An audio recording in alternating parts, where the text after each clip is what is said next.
This episode of the Impact Podcast is brought to you by Closed Loop Partners. Closed Loop Partners is a leading circular economy investor in the United States with an extensive network of Fortune 500 corporate investors, family offices, institutional investors, industry experts, and impact partners. Closed Loop's platform spans the arc of capital from venture capital to private equity, bridging gaps and fostering synergies to scale the circular economy. To find Closed Loop Partners, please go to www.closedlooppartners.com.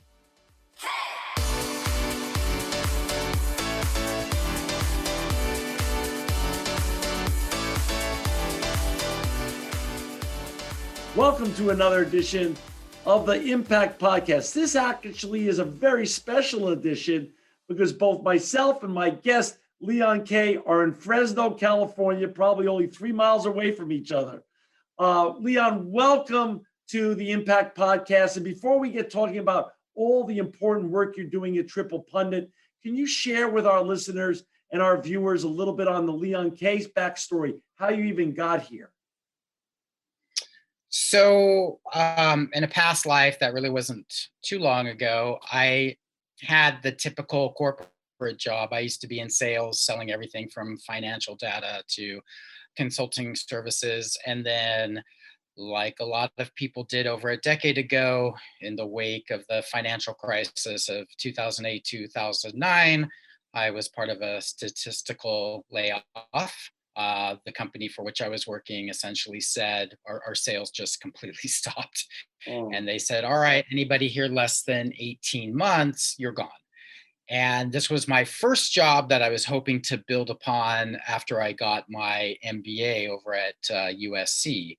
So I went through a period where I thought, okay, I'm at a point now where maybe I just want to do exactly what I want to do.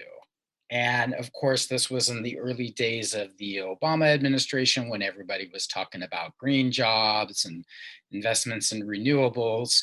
And so, like a lot of people out there, I decided I wanted to be part of this green jobs revolution, but was completely clueless on how to get there.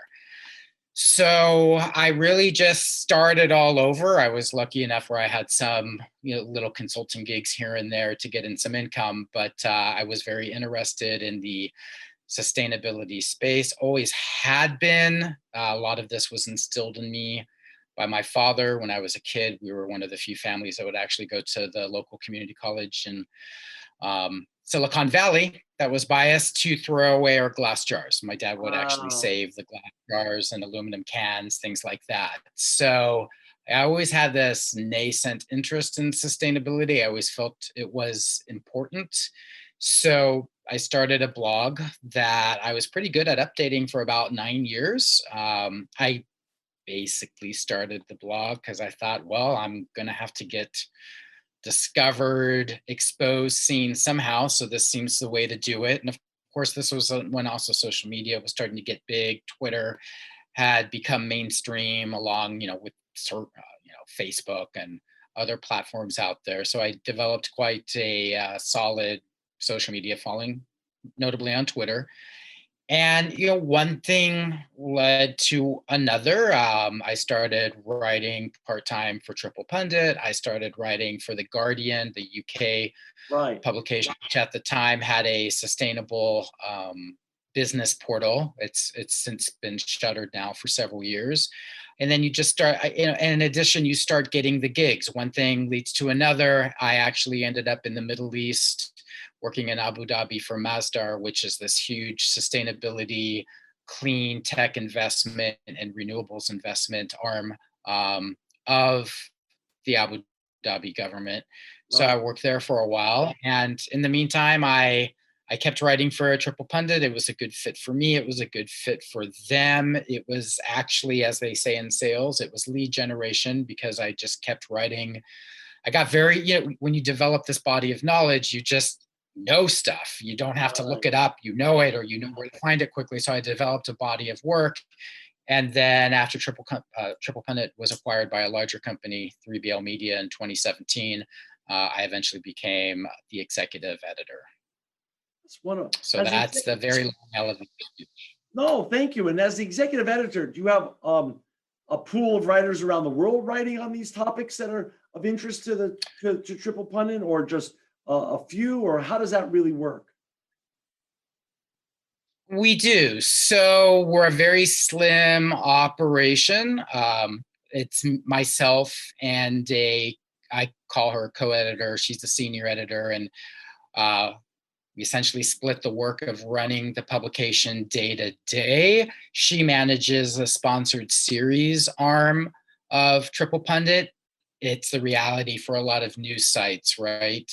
Internet advertising never paid out. So our revenue comes from these 6-pack series that we sell to various companies and organizations where they're not advertorial. They have a say in the editorial direction, but they're co-branded, with those companies. It was very similar to what I did with Guardian Sustainable Business. And then I run the site day to day, figuring out which stories are going to run on our site. We rely on a pool of freelancers. We don't have any staff writers.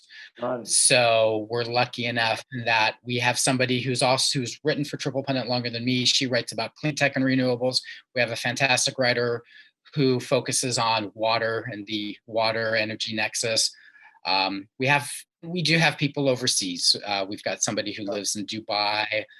Actually, we have some people north of the border in Canada. So we just cover our tagline is, we make the business case for sustainability. I often have to tell this to comms professionals, PR folks. I don't describe this as an environmental publication. We're a business publication, but what we're really interested in is the business case for sustainability. And it's not just dollars saved or dollars earned. It can also be brand or reputation, keeping your employees happy and content and proud to work with the company. These things I think we've seen have become quite important over the past year. Leon, and for our listeners and viewers out there who want to find Leon and his colleagues and his great organization, go to www.triplepundit.com, triplepundit.com, pundit.com. Although you're a business sustainability publication, you do cover topics that are social and political, and the importance of leaders taking a stand, business leaders taking a stand on these issues of our times. Why is that important nowadays, of business actually taking a leadership position on these important topics? I don't know if I would describe it as important as much. I would say the reality these days is that companies don't really have a choice. Oh. Everything's out there. Okay. Everybody has a cell phone that can take video, right? But what's interesting is that there's research out there. We always hear about these snafus happening on social media where somebody films something. It could be how workers are being treated at a factory. It could be how animals are being treated, at a food processing plant. It could be a racist incident.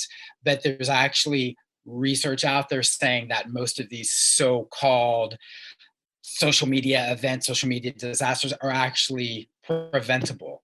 So everything is out there. And I would say fundamentally, we're seeing businesses respond to this reality because I'm seeing lots of data out there that's suggesting that consumers want their brands that they're loyal to. They want companies to take a stand on these issues. And in fact, they're less inclined to buy products or services from a company that go silent, that don't take a stand. So for every argument that says, every executive that would say, well, you know what, if we do this, we're going to lose customers, the counter argument is that, well, the reality is you're probably going to gain some. And will it quite balance out? I don't know. But we've seen we've seen companies that have been in front of this for a while, like Patagonia, for example, and they're still doing well. And I just think that there's no going back to how it used to be. And I think what we've also found is that when companies just can't play both sides, or they just can't say we're staying out of politics, because all you've got to do, and I've done this when PR reps have pitched me stories about their clients, it's so easy to find out who a company's been donating to. So the politics has always been there. It's just that everything is now out in the open. So again, to wrap up, isn't important for companies to take a stand on these social and political issues? Personally, I say yes, but I don't even think my opinion matters, because that is the reality companies are facing now. And I just think that barn door is open. It's not going to be shut And anytime soon. and covering these, since you're a business publication, as you said, it's so it's you're covering more than sustainability. You're covering inclusivity, diversity, and all the other important topics of our time that go into making a more sustainable corporation or organization. Right. Well, I think, one painful lesson of this pandemic is that all of these issues are intertwined. None of them are standalone. None of them are in a silo. It's pretty clear that the pandemic can be traced back, to just close contact with animals, right? Because we just keep growing, we keep creating more sprawl, and we're living in places that perhaps maybe we shouldn't live, right? So the pandemic has reared its ugly head on the social side. Look what's happening to a lot of these essential workers, healthcare workers on the front lines, many of whom happen to be people of color, right? So they're often suffering at a macro level the most. At the same time, what we're finding now is, we're going to have a huge waste issue on our hands, because the fear of the virus, which I found a lot of it personally, the science behind it dodgy. We have been going through single-use plastics like mad. So we're at a point now, and we've believed this at Triple Pundit for a while. You can't talk about the environmental impacts without the social impacts. I mean, because what we're finding with the environmental movement, which for decades was a largely white and upper middle class one, has been overlooking the impacts that communities of color have had to suffer through. We see it here in the Central Valley, right? Anytime you do a search for the most polluted cities, or the cities with the worst air quality, I'm telling you, depending on the source, anywhere from 5 to 8 of them are here in the Central Valley, right? So everything's intertwined. One issue simply affects the other. So I got to tell you, I think when I had my aha moment was years ago. The first ever media trip I did was to Ben and Jerry's headquarters in Vermont. I think they were going fair trade. They wanted everybody to see why they did this. And it was either Ben, it was either Jerry. I can't remember which one it was. I'd have to look up, because it's out there documented, but he was called on for, I don't know what it was. They were calling him on. There were a lot of very quote green, I would almost venture to say, it's a stereotypical word, but tree hugger types there. And they were calling them out on all kinds of business practices. And one of the founders of the company said, if I had a choice to live and I'm paraphrasing him, in a dirty, polluted world where everybody had equal opportunity and everybody was treated fairly, as opposed to a clean and sustainable world where there's still a lot of a lot of unfairness going on, I'm going to choose to live in the dirty world. Obviously, we don't really face that choice, but his point was made. And I bring that point up a lot of time, is a lot of the time is that, look, like, being clean, being environmental, driving zero emissions cars is important, but none of this is going to work if all people of all backgrounds, of all incomes, are able to participate, in this circular, low carbon, zero carbon economy. Speaking of the circular economy and ESG have become hot buzzwords, hot acronyms of recent times. Sustainability is something that's been more around longer. How nowadays, Leon, do you define sustainability and describe it to your readers? That's a really good question. if you asked me that question last week, and if you ask me that question next week, you might hear very, different answers. But I would describe, sustainability as really balancing the two most important issues out there. And in one pillar, you have environmental, and in one, you have the social. And if you knock one pillar down, both are going to fall. So it's really about, a world where everybody, this is a very high level definition, Right. but in a quote, sustainable world, everybody has an opportunity to participate in the economy, and everyone should have the opportunity to live in a safe, clean, you know, less toxic environment, if that makes sense. And Makes again, it total goes sense. back to you can't have, you just can't have one without the other, in my opinion. So it makes total sense. Um, Leon, since you're a journalist and you've been doing this quite some time, and not only just here, obviously um, for Triple Pundit, but you've traveled the world and lived in all different places and been exposed to a lot. I'm 58 years old now. What I'm seeing is this polarization of recent times. Let's just say the last 4 or 5 years of certain platforms that we watch on television, and brands seem to be totally to the right, totally to the left, and the feeling of independence seems to have been eviscerated.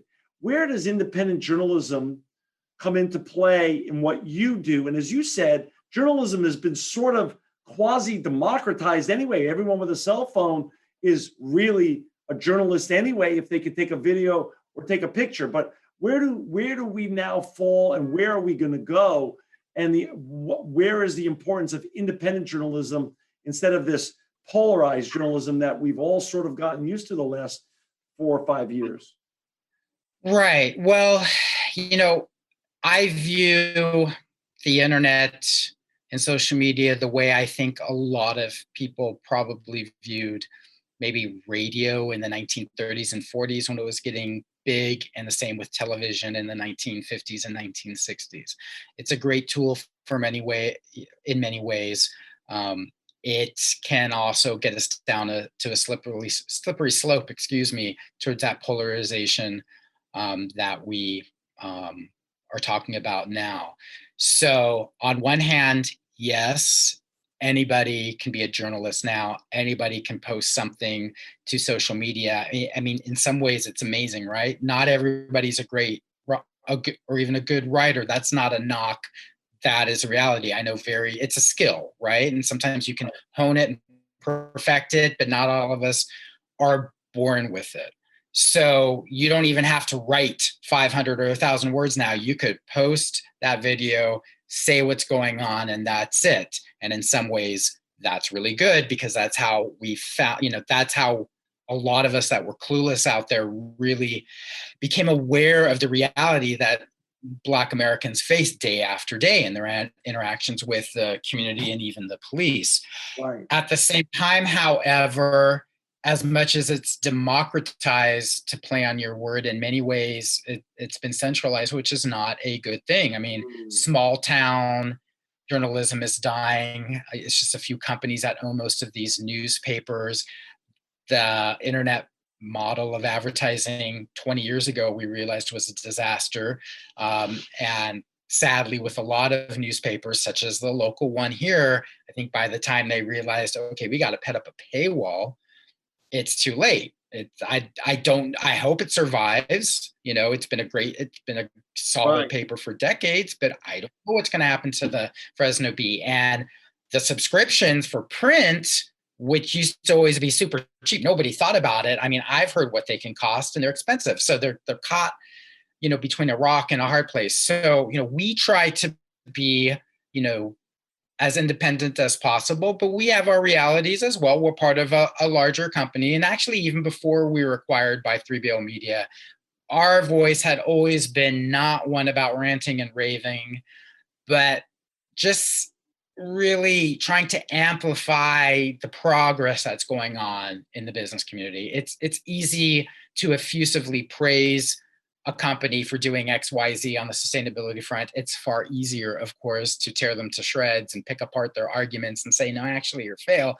But I've always argued that doesn't do any good because it's about progress. So, as the same time as independent journalism goes, one trend I'm seeing, and we might see more people doing this, there are independent journalists out there. So, for example, one that I subscribe to is Judd Lugham. He's based somewhere on the East Coast. He has brought to light a lot of the hypocrisy going on with companies, where a lot of companies said after January 6th, we're not going to contribute political contributions, and certainly not any to the Sedition Caucus. And then a month later or so, it turns out they backtracked. And a lot of the reporting that Judd Lugham has done on his own has been picked up by big media outlets, MSNBC, CNN, the major networks. So his model is that he relies on a monthly and annual subscriptions, which really aren't doing much, but I think he has a solid following. He does not accept any advertising, and he uses a platform. I don't know which platform it is, but there's another journalist out there, Emily Atkin, excuse me. She focuses more on climate change. Judd Legham's is Popular Info. You should be able to Google that and find it quickly. Emily Atkins is simply called Heated, Heated, heated as in hot. Wow. So that might be an example of, that's really independent journalism now, because sadly, it's as a profession, it's hard to make a living as a journalist. It's a stepping stone often for a lot of people before they go on to careers in public relations and comms. I did that. I've been on both sides, actually. I worked on the PR comm side and actually stepped back into the editorial side, which you don't see a lot. Right. So if you want to support independent journalism and investigative reporting, see who your local newspaper is owned by, and maybe it's worth paying that subscription. There are still very good big name newspapers out there. So for example, I subscribe to the Washington Post. I know they're owned by Amazon, or technically Jeff Bezos, but if you look at the Washington Post day after day, they cover Amazon, and most of the coverage is not favorable, or criticizes or simply brings to light what they're doing. I mean, when people say, oh, that's negative journalism, my response is, it's not negative. We're just telling you what's happening out there. Right. Like Amazon workers not allowed to take bathroom breaks. That's not being made up. That's pretty clear. That's what they're saying. You can't call that that's not negative reporting. That's reporting what's fact. If you react negatively, that's on you, not the reporter. So there are some good publications out there, and I just love the Washington Post work, and they cover everything. So it's that balance of just, unfortunately, most of us gravitate to the news we want to read and the opinions with which we agree. I don't know when or if we can ever get away from that, but in the meantime, there are independent journalists, and there's good journalism still going on out there. For our listeners and viewers, we've got Leon Kaye with us today. He's the executive editor of Triple Pundit. You can find Leon and all of his great writing at Triple Pundit, PUNDIT.com, triplepundit.com. Leon, with the sustainability revolution now finally taking hold in America for the real first time, comparatively speaking to the cultural DNA that exists in Europe with regards to sustainable behavior, circular economy behavior, and even smaller Asian countries such as South Korea or Japan, which have been way ahead of us. Is your readership picking up year over year because more young generation people are really into this? Is that a trend that you're seeing as well? I mean, our readership is definitely going up. I think it's just because, quite frankly, we do good news, and we have a strategy that we focus on quality, not quantity.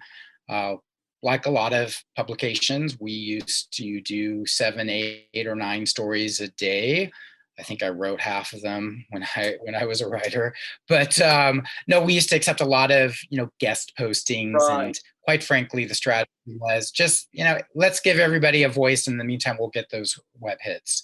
Right. I decided really the most manageable way to do this, so I or my co-editor aren't up to midnight every night editing stories, is to just have keep a tight iron grip on the stories we run, and we do about 3 a day or 15 a week. I'd rather have Wow. good quality than just have being all over the place. Your curation. As for the demographics, I can't really tell you with these new protocols like GDPR out. It's hard to get that info. But I mean, when I do a scan, a lot of the sustainability conversation is still occurring on Twitter. I realize to a lot of folks under 40, they probably feel that's old school, but a lot of the sustainability voices, they banter back and forth on Twitter, and based on what I see, with the little heads and icons and logos that I see discussing, liking, objecting to, or what have you, retweeting, I think we speak to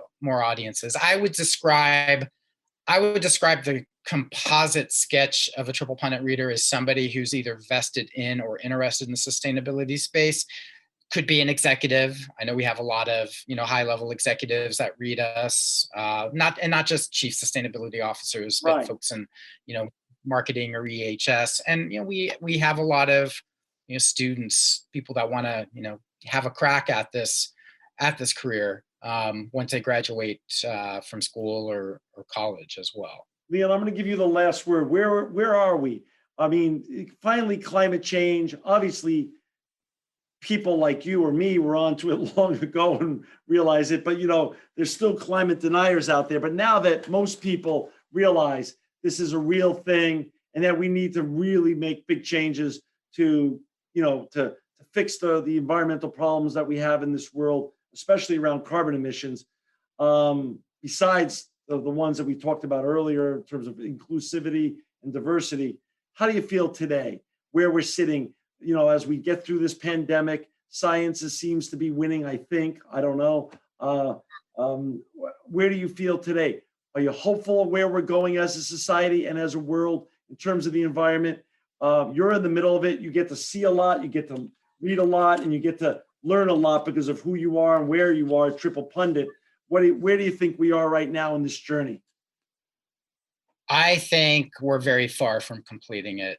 And I'll tell you why. I think the reality is, if you see the data out there, what we would have to do, we'd have to make some pretty hard choices as a society. And I think a lot of us, we know we have to do it, but we don't want to be told to do it. And two things give me pause.